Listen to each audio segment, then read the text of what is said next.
సంవత్సరాల తరబడి ఎన్ని మందులు వాడినా మీ మోకాల నొప్పులు తగ్గట్లేదా? ప్రాణ పెయిన్ క్లినిక్ లో అత్యాధునిక చికిత్స. ఎండలు బాబోయ్ ఎండలు భగభగమంటూ మండిపోతున్నాయి. ఇంట్లో నుంచి కాలు తీసి బయట పెట్టాలంటే ఒకటికి 10 సార్లు ఆలోచించాల్సిన పరిస్థితి. ఎండల నుంచి ఉపశమనం పొందేందుకు ఇంట్లో ఉన్న ఫ్యాన్లు, కూలర్లు గిర్రం తిరిగినా కానీ వేడి వల్ల ఉక్కిరి బిక్కిరవుతున్నాం.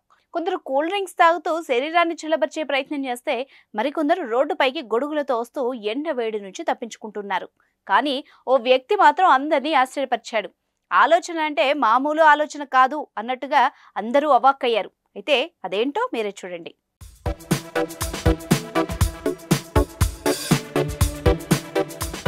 కేరళలో విదేశీ వ్యక్తి మిట్ట మధ్యాహ్నం రోడ్డుపైకి వచ్చాడు. అప్పటికే విపరీతమైన ఎండ ఉండడంతో ఎండ భరించలేకపోయాడు. ఎండ వేడి నుంచి తప్పించుకునేందుకు ఆ వ్యక్తి మరీ విచిత్రంగా ఆలోచించాడు. ఓ పెద్ద ఐస్ క్యూబ్ తో రోడ్డుపైకి వచ్చాడు. ఐస్ క్యూబ్ ని రోడ్డుపై తోసుకుంటూ వెళ్తూ మధ్య మధ్యలో ఆగుతూ ఐస్ క్యూబ్ పై కూర్చొని సేదతీరుతున్నాడు. ఇలా ఐస్ క్యూబ్ ని తోసుకుంటూ మళ్ళీ దానిపై కూర్చుంటూ ముందుకు వెళ్తూ పదే పదే ఇలానే చేస్తూ వచ్చాడు. ఇతని ప్రవర్తన చూసి అక్కడున్న వాళ్ళంతా ఆశ్చర్యపడ్డారు. కొందరు ఈ ఘటనను వీడియో తీసి సోషల్ మీడియాలో షేర్ చేయడంతో తెగ వైరల్ అయిపోయింది. దీనిపై నెటిజన్లు వివిధ రకాలుగా స్పందిస్తున్నారు.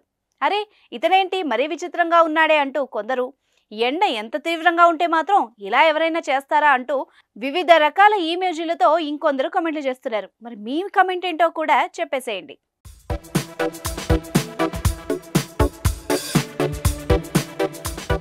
సుమన్ టీవీలో మీ పర్సనల్ అండ్ బిజినెస్ ప్రమోషన్స్ కోసం కింది నెంబర్కి కాంటాక్ట్ చేయండి.